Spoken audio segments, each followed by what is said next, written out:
Hare Krishna, good morning. We are reading today from Srimad Bhagavatam, Canto 3, Chapter 27, Text 10. Om Jnana Timirandhasya Jnananjana Shalakaya Chakshurunmilitam Yena Tasmai Shri Guruve Namaha Shri Chaitanya Manobhishtam Stapitam Yena Bhutale Swayam Rupa Kadamahyam Dadati Swapadantikam Vanchakalpatarubhyascha Kripa Sindhubhya eva cha Patitanam Pavanebhyo Vaishnavebhyo Namo Namaha. Jaya Shri Krishna Chaitanya Prabhu Nityananda Shri Advaita Gadadha Shivasadi Gaur Bhaktavinda. Hare Krishna Krishna Krishna Hare Hare Hare Rama Rama Rama Hare Hare. Om Namo Bhagavate Vasudevaya. Om Namo Bhagavate Vasudevaya. Om Namo Bhagavate Vasudevaya. Narayanam Namaskritya Naram Cheva Narottamam Devim Saraswatim Vyasam Tato Jayamudire Nashtaprayeshu Badreshu Nityam Bhagavata Sevaya Bhagavatyuttama Shloke Bhaktir Bhavati Naishtike. Hare Krishna, good morning. I'm going to share my screen here now. Okay, hopefully you can see it. Yes, Prabhu. Thank you. So we're reading from Canto 3, Chapter 27, Text 10. Nivrita buddhyavasthano duri bhutanya darshanaha upalabhyatmanatmanam chakshushevarkam atmadrik. So this verse is saying Nivrita, transcended. Buddhi avasthana, the stages of material consciousness. So having transcended the stages of material consciousness, that's the first line. Duri bhuta, far off. Anya, other. Darshana, darshana means conceptions of life. Darshana means philosophies, different kinds of ways of looking at the world. So duri bhuta anya darshana, to keep far away other conceptions of life besides transcendental ones. Then upalabhyatmanatmanam, upalabhya, having realized, atmana, by his purified intellect, atmanam, his own self. So having become clear about one's own spiritual nature, chakshushevarkam atmadrik, chakshusha with his eyes, iva as arkam, seeing the sun, atmadrik, the self-realized. So the last part is to see the self like one would see the sun. So Prabhupada will explain it. We'll now read the translation by Prabhupada and the purport. One should be situated in the transcendental position beyond the stages of material consciousness and should be aloof from all other conceptions of life, thus realizing freedom from false ego. One should see his own self as he sees the sun in the sky. Purport.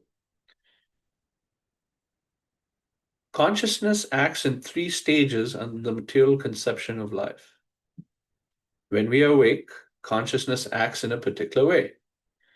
When we're asleep, it acts in a different way. And when we're in deep sleep, consciousness acts in still another way. To become Krishna conscious, one has to become transcendental to these three stages of consciousness. Our present consciousness should be freed from all perceptions of life other than consciousness of Krishna, the Supreme Personality of Godhead. This is called Duri Bhutanya Darshana. This is the second line of the verse, right here, second line of the verse. Duri Bhutanya Darshana. So Prabhupada is saying that the second line means is where our present consciousness should be freed from all perceptions of life other than consciousness of Krishna, the Supreme Personality of Godhead. This means that when one attains perfect Krishna consciousness, he does not see anything but Krishna. In the Chaitanya Charitamrita, it is said that the perfect devotee may see many movable and immovable objects, but in everything, he sees that the energy of Krishna is acting. As soon as he remembers the energy of Krishna, he immediately remembers Krishna in his personal form. Therefore, in all his observations, he sees Krishna only. In the Brahma Samhita 538, it is stated that when one's eyes are smeared with love of Krishna, Premanjana Churita Bhakti Vilochanena Santa Sadaiva Hridayeshu Vilokayanti. He always sees Krishna outside and inside. This is confirmed here. One should be freed from all other vision, and in that way he is freed from the false egoistic identification and sees himself as the eternal servitor of the Lord. So this is what it means to see himself. Chakshushe Varkam. As we can see the sun without a doubt, one who's fully developed in Krishna consciousness sees Krishna and his energy. By this vision, one becomes Atmadrik, self-realized. When the false ego of identifying the body with the self is removed, actual vision of life is perceivable. The senses therefore also become purified. So this is a very interesting statement. Real service of the Lord begins when the senses are purified. So service only begins when we're purified. One does not have to stop the activities of the senses, but the false ego of identifying with the body has to be removed. Then the senses automatically become purified. And with purified senses, one can actually discharge devotional service. All right, so Prabhupada has given us a beautiful explanation of this verse. I'll go back to the verse, I'll recite it again. Nivritta buddhyavastano duri bhutanya darshana upalabhyatmanatmanam chakshushevarkamatmadrik. Translation: one should be situated in the transcendental position beyond the stages of material consciousness and should be aloof from all other conceptions of life. Thus, realizing freedom from false ego, one should see his own self as he sees the sun in the sky. So we're in the third canto of the Bhagavatam, and the section of this canto of the Bhagavatam, starting from chapter 24, 25, 26, all the way to chapter 31, is a beautiful section, very, in some cases, very technical section that devotees sometimes find very difficult to chew and digest, because it's a exposition by Kapila Dev, an incarnation of the personality of Godhead, to his mother, Devahuti. So his mother just lost her husband to sannyas. In other words, he has gone off to the forest to be in isolated nirjan bhajan, or isolated devotional service. And for him to really focus on that part of his life and that intense absorption in Krishna. So she's feeling this lamentation. She approaches her son. Son is none other than the personality of Godhead. And she starts to receive beautiful instructions from him. Chapter 25 was perhaps the most famous chapter because it speaks solely of devotional service. And there's a section there that talks about Sadhu Sangashtakam, or the 8 verses that glorify the association of sadhus, or the association of saintly persons. Then chapter 26 talks about the unfolding of material creation. And here we are in chapter 27, and the title of chapter 27 is Understanding Material Nature. And in the beginning part, we're in the beginning part of the chapter, where Kapila Dev is speaking to his mother and saying, what does it mean to be liberated? Right? And this section, starting from text 10 to text 16,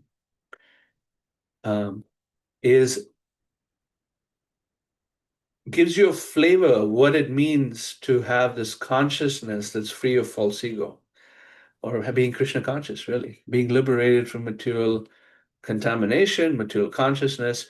One is now entered into a liberated state. What does that look like? What does the awareness look like? And from text 10 to text 16 is being described. Prior to this, in the beginning of this chapter,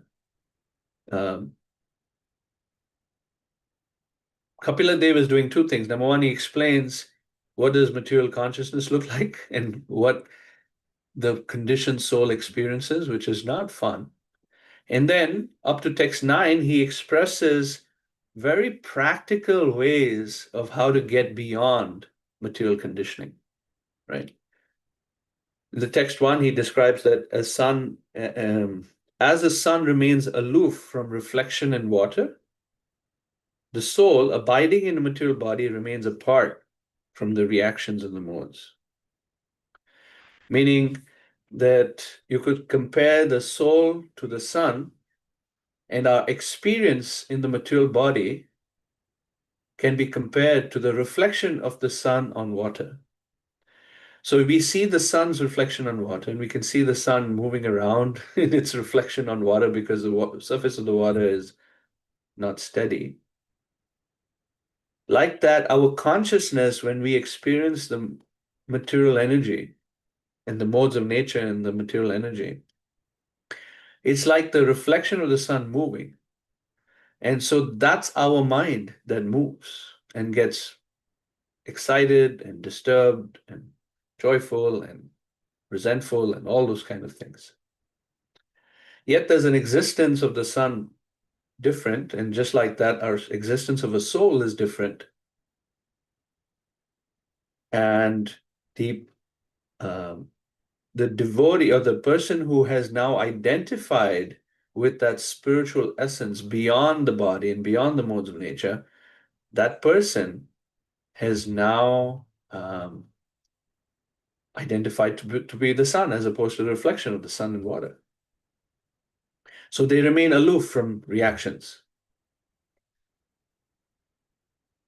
But a person who is not in that situation, just as in a dream, a beautiful example is given in text 4, that just as in a dream, one is affected by all sorts of disadvantages. My wife's on the call.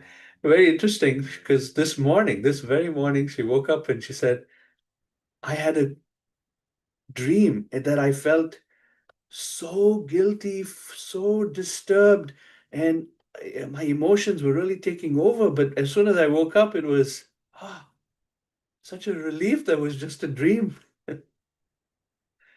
So we have this waking state, we have a dream state, and we have a deep sleep state. These are three stages or three states of consciousness in the material world: deep sleep, dreaming, and awake state.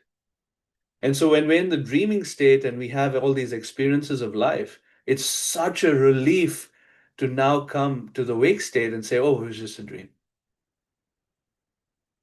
And I could feel her energy of being relieved because it was, for her, really an intense dream.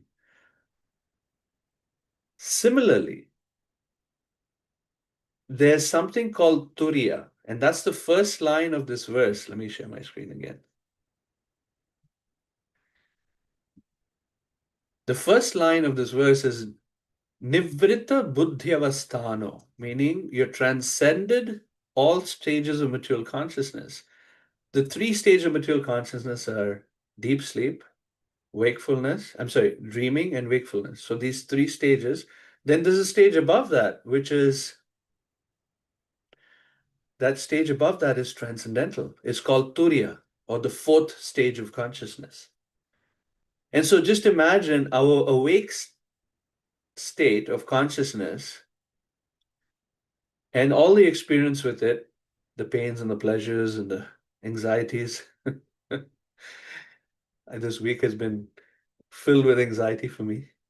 All of that, when we reach to that state of transcendence of Krishna consciousness or Turiya or that fourth stage of consciousness, then it feels like a dream and there's such a relief.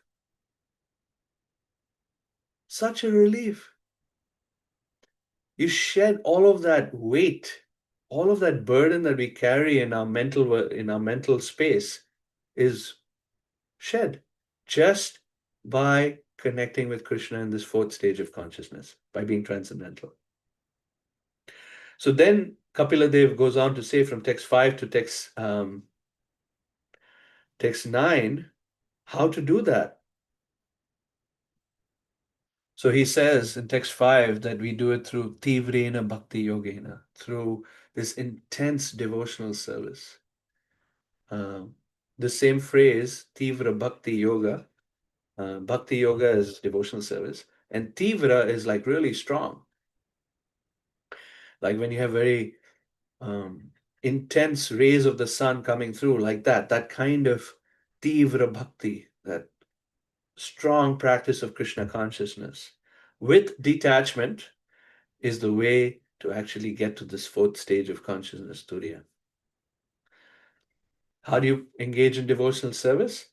Is described that starting with yama and niyama, following various rules and regulations, and finally, most importantly, mat kata shravananacha, mat kata shravananacha, meaning we just engage in hearing and chanting of Krishna's pastimes in different ways. That's how to do it. And then in text 7 and 8, very practical instructions, being peaceful, being satisfied with whatever one is receiving by providence for their maintenance,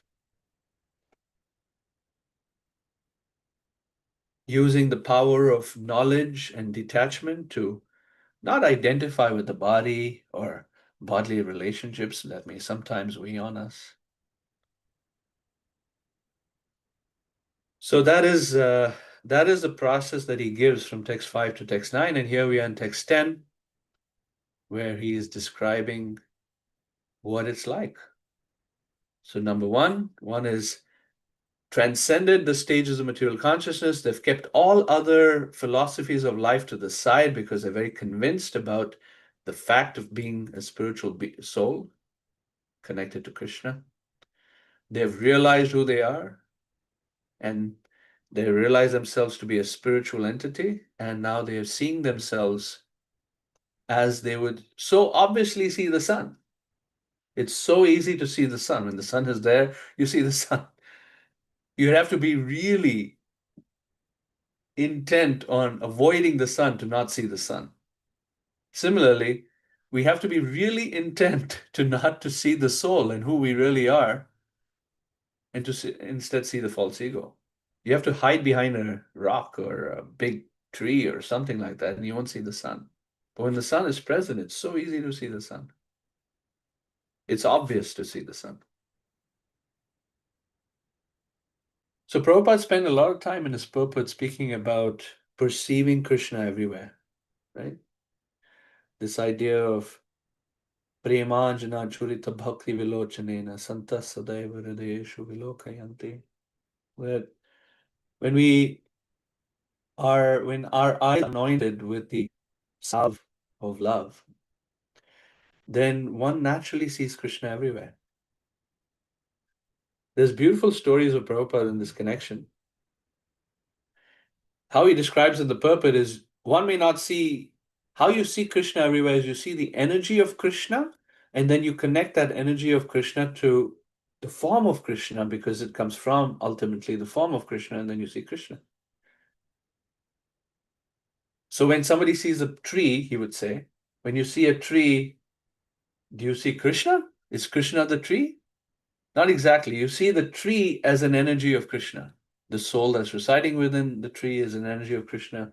The material nature, the material body of the tree is Krishna's different energies. And then when you see the tree, you see these energies of Krishna, that you remember Krishna, and you remember the form of Krishna, and then that relationship with the Lord in a humble mood of service is strengthened or triggered or deepened. So I want to share 3 stories with Prabhupada in this regard. One time, Prabhupada was opening up a tangerine or a mandarin orange. As he was opening up the peel of the orange and he was looking at the beauty of the orange, of how it's formed, and he was saying, how can you not see Krishna in such beautiful fruit? You know, I think about it too when I look at blackberries, and you look at blackberries, and each blackberry is so intricately designed, and they taste so wonderful actually when they're fully ripened. In our neighborhood, we have a couple of blackberry trees that I get, that I pass through when I take walks in the neighborhood.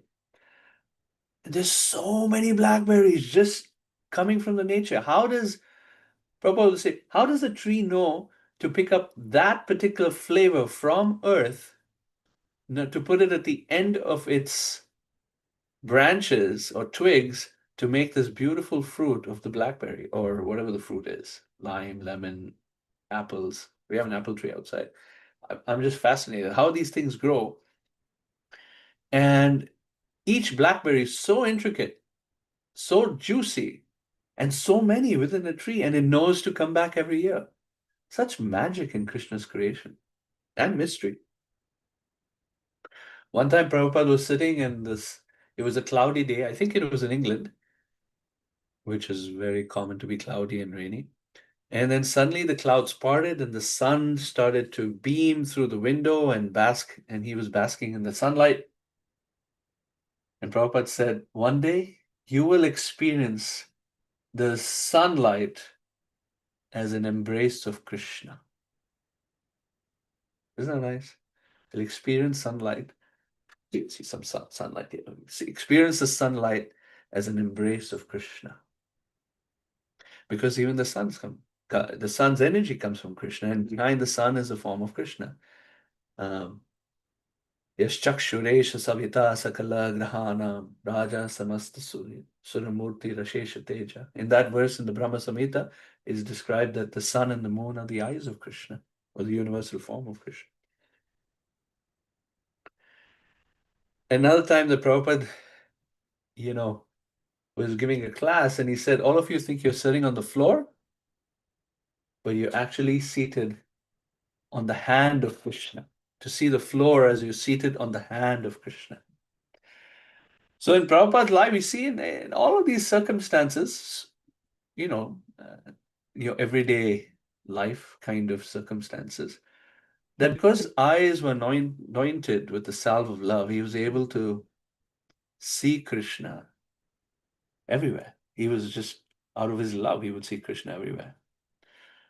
It's similar to how a beloved person in the material world, if you have a lover, you see the lover everywhere. When you're brushing, you think of the lover. When you see, or Prabhupada will give the example, when you love your children a lot, you'd see they keep a little tiny shoes on the rear view mirror in the car. You have tiny shoes, you see those tiny shoes, you remember your child.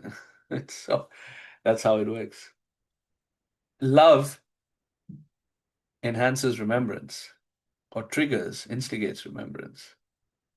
So the more affection one has for Krishna, the more one remembers Krishna, and that is the perfection of life.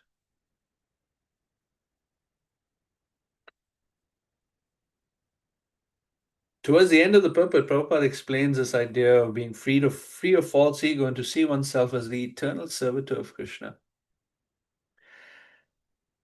And he makes the statement that real service begins when senses are purified. So there's several verses in our scriptures that speak of how service actually only begins when you become fully purified. One of the common verses is from Narada Muni. He says that Sarvopadi vinirmuktam tat paratvena nirmalam rishikena rishikesha sevanam bhakti ruchate. that when one is freed from all sorts of designations, like we may have a designation, I have a designation of being a father, an employee, a manager, or son, a brother, or what else I think, other designations I may think of myself. I'm not a singer, but a singer, or carpenter, or tradesman, or whatever those designations are, nirmala, if I'm free of those conceptions or those designations, sarvo upadi vinirmukta tatparatvena nirmalam rishikena rishikesha. Then when I engage my senses in the object of the senses, the rishikesha, or the master of the senses, then sevanam bhakti ruchate. That service is known as bhakti. Otherwise, before that, it's practice bhakti, or a shade of bhakti, or a shade of devotional service. So for those of us who are not purified yet, we're not actually engaging in bhakti yoga. We're in the preliminary stages of bhakti yoga. We're kind of like children. We're like little kids doing our best, but it's the reflection of the real thing. Another verse that says the same thing. Brahma bhuta prasannatma nasochati na kankshati samas sarveshu bhuteshu mad bhaktim labate param. Bhakti, or real devotional service, starts when one has come to the Brahma bhuta stage. They're no longer identifying with the false ego.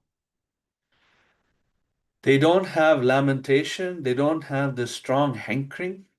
Nasochati na kankshati. They have equal vision to all living entities, even those people, quote, they don't like. They have an equal vision. They have an equal disposition internally in their hearts. At that stage, then mad bhaktim labate param, then one is able to attain pure devotional service, or devotional service that's real, like actual service to Krishna. Another verse that says the same thing. Satam prasangatmam avir samvido bhavantirat karna rasayana krata Tadoshanadashvapavargavatmani Shraddha Ratir Bhaktir Anukramishyati. Actually, this was spoken by the same person, Kapila Muni, to his mother in 25th chapter of the Bhagavatam, of the third canto, where he says that by the association of Satam, the very beautiful, pure souls of this world, and hearing from them Krishna Katha, by that the heart becomes purified, and slowly, actually, the heart becomes really happy. Bhavati Rasayana Ritkata, that heart becomes juicy and happy and delighted by hearing from these great souls. Then slowly, by gradual progression, they move from Shraddha to Rati, and then finally to Bhakti. Then, as Prabhupada translated, then devotional service, real devotion and real devotional service begin. So before that stage of purity where the senses are purified, what are we doing? We're practicing. We're not there yet. We're not rendering real service to Krishna. we're trying. We're like little children practicing. And even the practice is pleasing to the Lord.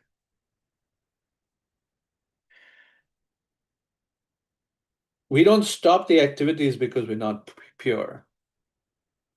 I was thinking this morning that sometimes, we are asked to speak on these various transcendental subject matters, but we may not have the qualification. So what to do? Should we not engage in service? No, we still engage in service. So we don't stop the activity of the senses, but how Prabhupada ends his purport is he says that one does not have to stop the activities of the senses, but the false ego of identifying with the body has to be removed. So as we're children, little children trying to practice devotional service to Krishna, what a privilege and yet challenging thing to do, that we try our best to not identify with the body and the mind. That false ego piece, we try our best to give it up, to detach from it, which is not an easy thing, but we try our best and we try to help each other get rid of that false ego identification. A lot of strife and difficulties in communities of spiritualists, whatever that community of spiritualists might be, our tradition or other traditions, the strife is largely around the false ego and clashes of false ego. Happens all the time. So the purpose of us coming together in a spiritual community is to get away, personally try our best to detach from that false ego and render pure devotional service as much as possible and to help one another in that same regard. I'll end there. See if any comments or reflections on this verse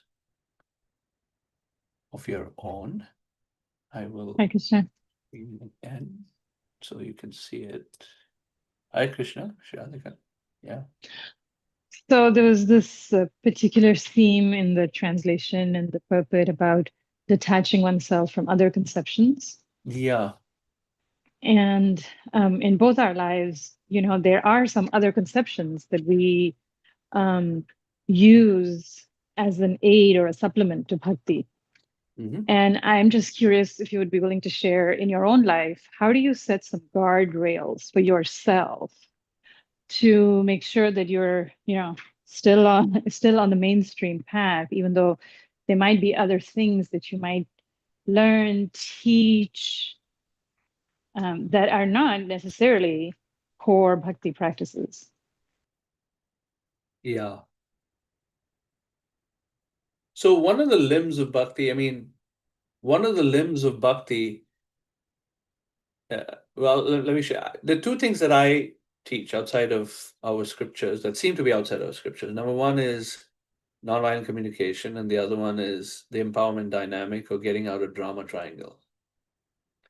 The first one, the way I reconcile it, for example, is with the fact that within the bhakti tradition, having relationships with devotees is critical for our own progress. And to be able to recognize our own concerns and how false ego is playing within our own hearts helps us to then give it up. Right? If you recognize the enemy and the issues with the enemy, now you can more easily attack the enemy. So, for example, in NVC, what it helps us do is helps us understand better about our own selves so that we can understand how false ego is playing in our own hearts. So, understanding the feelings and then behind that, the needs. So, that gives us a better picture of our internal hearts. And it helps us better to connect with another person. For the purpose of what? That's the key point. Purpose is so that I'm happy, that I am more comfortable in this material world. That's where I put a guardrail for myself. Is no, actually, that purpose of the relationships and deepening of relationships using NVC is so that we can have this Guyam Akhyati Prachati, as Rupa Goswami says. Or as Krishna says, Anudvega Karam Vakyam, you don't disturb others with your speech. And then you speak truthfully, pleasingly, etc. So those are instructions from Krishna, and so those instructions give me a nice box within which I can play. One NVC being one of them. The second thing I teach is empowerment dynamic, and I try to learn and teach. And that empowerment dynamic, or being free of the drama triangle, is also very soul-based kind of teaching. So it doesn't necessarily speak, it does speak a little bit about God, that we're co-creators, so we need God's help to do anything we do. And that we are creators, that the soul has energy. And it's, to me, I don't see it misaligned with Krishna conscious philosophy. In fact, I see it completely aligned with the bhakti principle. So bhakti, it's not a book of Bhagavad Gita, but my goodness, the principles are expressed differently, but they are fully aligned with the Bhagavad Gita. So I don't see them different. I see them as sort of like a ramp up to purity ultimately. And just using different languages.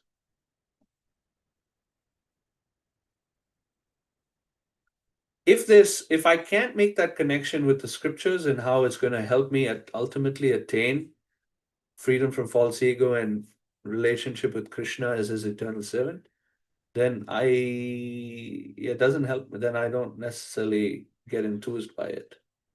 Those are the guardrails I put for myself. Thank you. Yeah. Any other comments or questions?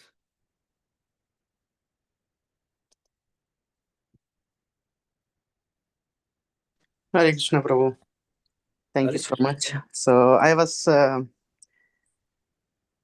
verses in alignment with Bhagavad Gita that, unless one is completely freed from these qualities of like false ego and all, one will not be able to, one has to be the Brahma Bhuta stage, right? Then only one will be able to perform that pure devotional service. Yeah. But we hear many times, like even Prabhupada also mentioned, when somebody acts under the direction of a pure devotee, right?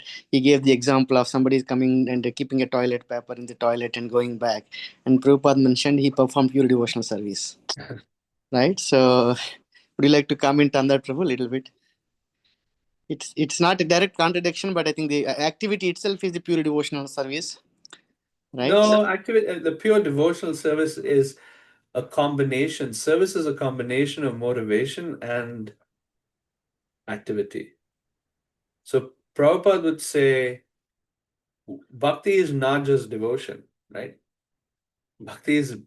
Devotion is part of it, but Prabhupada would say bhakti means devotional service. You have two things. You have the motivation, the intention, the feeling with which one does an activity, and the activity itself. So you can't, they have to be aligned. So both the motivation and the activity have to be aligned. Both have to be there. So you can't like have devotion for Krishna and shoot someone in the head, right? I mean, that's silly. That's completely misaligned motivation versus activity. I'm going to murder animals and eat meat for Krishna. That's no, that doesn't work. That's like misaligned. So devotional service includes both the activity and the intention. And what happens is, let's say somebody does serve the devotees, like putting toilet paper, replacing toilet paper in the bathroom where devotees are using the bathroom. That activity, if it's done out of duty, is one thing, right? But because there's some service to the devotees, some benefit. Prahlad Maharaj in his previous life, before he became Prahlad Maharaj, he unknowingly engaged in fasting for Narsimha Chaturdasi. And because of that fasting, he got benefit, like major benefit. So we may not have the motivation or the right intention, but the activity can be beneficial, but it doesn't give one the full benefit. The full benefit is derived by both the intention and the activity. So pure devotional service, these verses that I quoted very clearly indicate that true pure devotional service is where the heart has become free of false ego and it is driven by love. There's a strong motivation that I really want to please my beloved. And if that motivation isn't there or that motivation is mixed, then it's not pure devotional service. When Prabhupada says that, if you're following my understanding of that, if you're following the instructions of a pure devotee, then you are a pure devotee. That my understanding is that you're on the path to pure devotion. You're not necessarily at the stage of pure devotion. You're on the path of pure devotion. And therefore it may be known as bhakti. If you're on the path of pure devotee, can you be called a pure devotee? Sure. No, I'm not talking about the person, Prabhu. I'm talking about the activity, right? For example, if Guru says something and if you're doing it, that activity itself, I'm not talking about the individual is pure devotee, I mean the who is following, but the action itself. So if you're doing it for the pleasing or out of duty, so how is that? I mean, I know there is a benefit to that, as you mentioned about Prahlad Maharaj and what we do for the devotees. There is a benefit to it, but I'm talking about the activity itself. Is it called? I mean, there may be. I don't know if you're saying that if it's complete. Because at our stage, I don't know if it is that motivation can be completely pure. I'm sure some cases it can be, right? Because you just for the purpose of doing please that personality, right? I mean, I don't know if I'm clear or not, Professor. So, I mean, we got to be careful. I mean, when we talk about activity, we got to be careful because activity in itself has very little value for Krishna. Like, what can we do that can please Krishna from an activity standpoint? He builds, he makes multiple universes within the single breath, and they all consume within a single breath. From a activity standpoint, there's very little value, I think. There's, Prabhupada gives the example like a child, may buy a pen for their father with the money the father gives them. That's bhakti. What does a father need the pen for? He doesn't need a pen. But the love of the child who gives the father a pen, that's the beauty within the activity.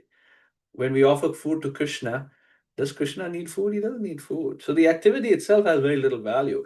If I offer my food but with reluctance or with resentment, Krishna doesn't accept it. It's got zero value.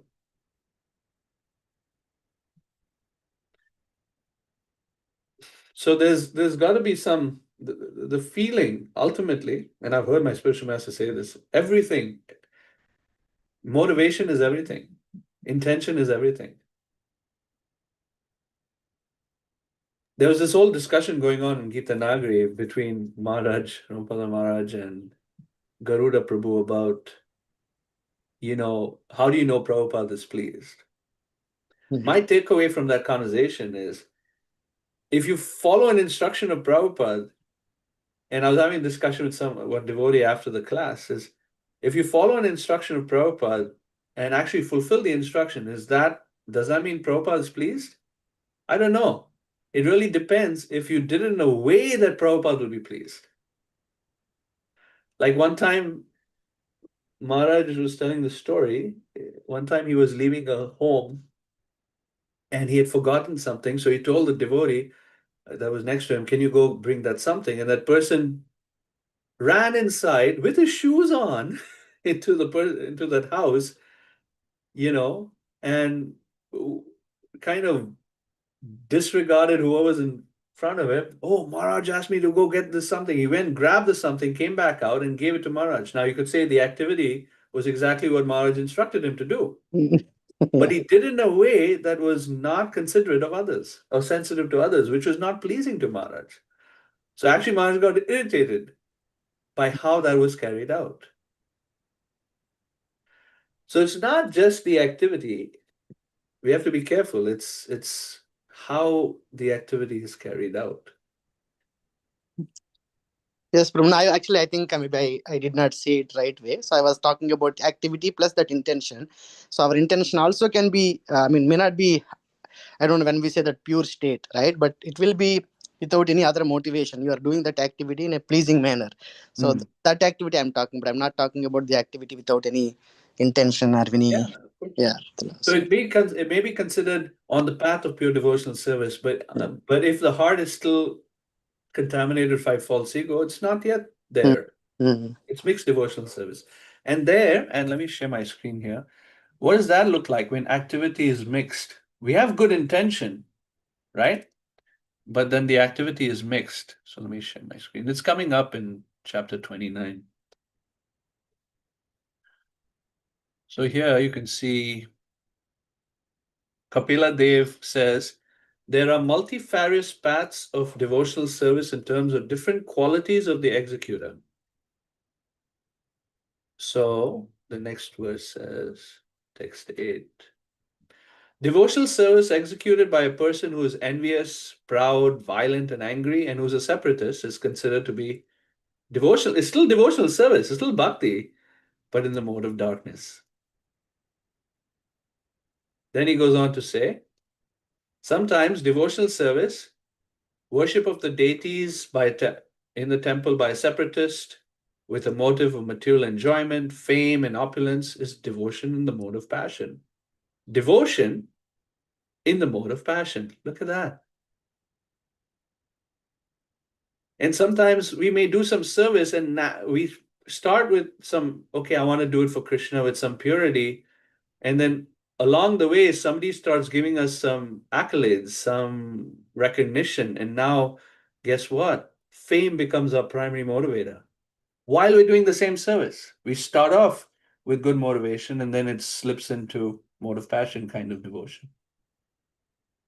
And then he says in text 10, when a devotee worships the Supreme Personality of Godhead and offers the results of his activities, for what? To purify himself, free himself from the inabilities of fruitive activities, then his devotion is a mode of goodness.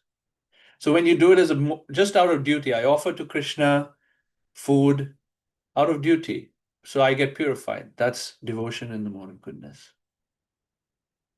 And then finally, this is where we want to get to. This is pure devotion, where unadulterated devotional service, when one's mind is at once attracted to hearing and chanting the holy name of the Supreme Lord.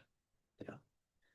Just like the water of the Ganges flows naturally towards the ocean, such devotional ecstasy, uninterrupted by any material condition, flows towards the Supreme Lord. Where you're helplessly attracted to Guru and Krishna, this is pure devotion. And everything before that is on the path of pure devotion, but it's mixed.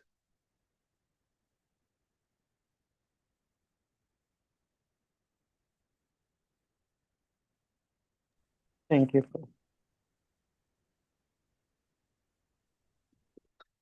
All right. We have time maybe for one more, if there's another comment or thought anyone would like to share. Any reflections from this conversation so far?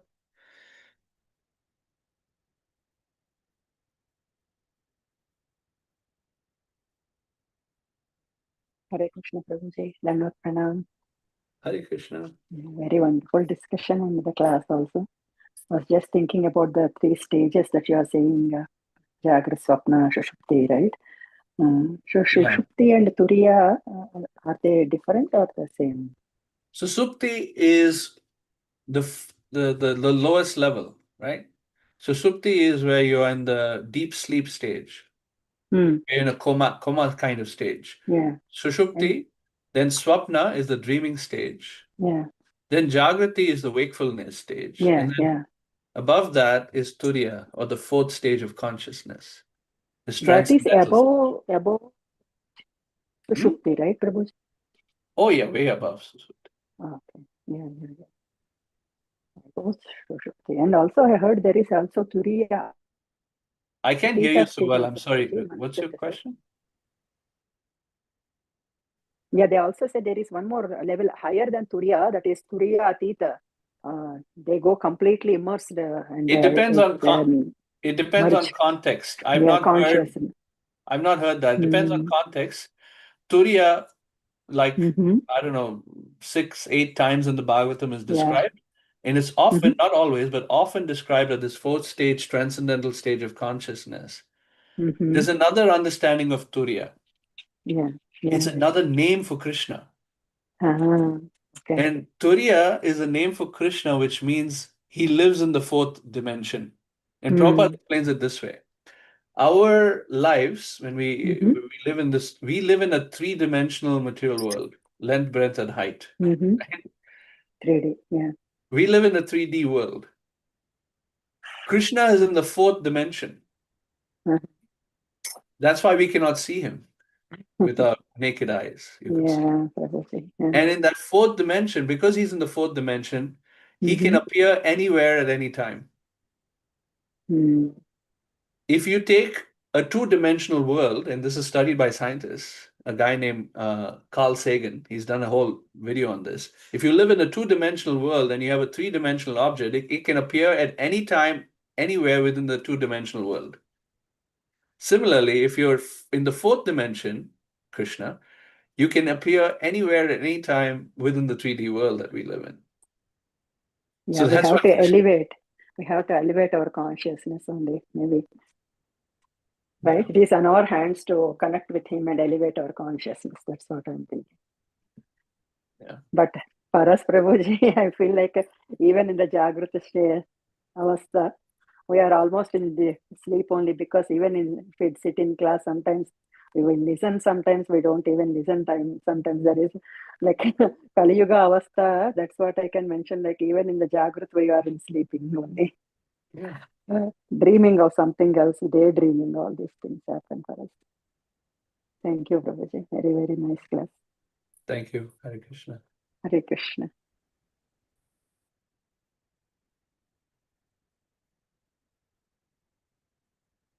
Okay, if there are no other comments or reflections or takeaways, anyone want to share a takeaway? Something you take away from today's discussion?